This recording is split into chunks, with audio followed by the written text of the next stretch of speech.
proposé de photographier la science à la EPFL, c'était vraiment une grosse inconnue. Je me disais, mais c'est vaste, les sciences, il y a tellement de choses à photographier. Et donc j'ai d'abord été assez impressionnée par cette demande parce que j'avais pas idée en fait de sur quoi j'allais partir. Et puis après, au fur et à mesure du mandat, j'ai vraiment réalisé ce que les sciences signifiaient. J'ai pu vraiment m'immerger totalement dans le campus en allant vraiment dans les entrailles des différents labos.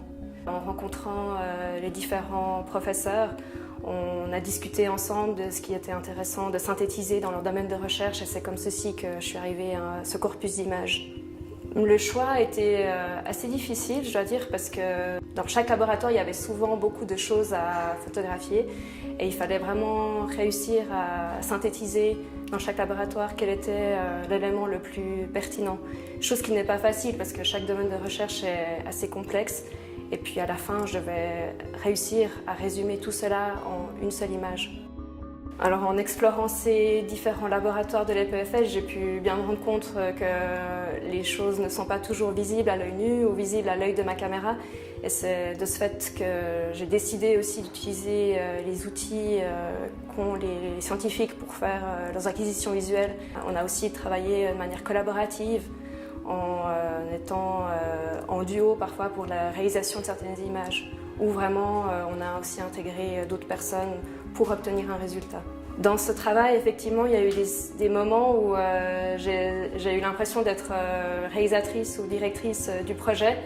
Et cela m'a permis aussi du coup de me détacher de ma propre création artistique quelque part, mais de la communiquer à une autre personne, quelqu'un du monde scientifique, pour parvenir à un résultat que je ne pouvais pas obtenir par moi-même.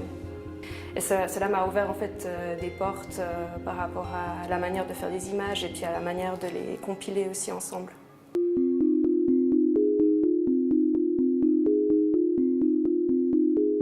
Le défi d'exposition, je dirais, c'est de ne pas répéter ce qu'il y a déjà dans le livre Regard sur l'EPFL.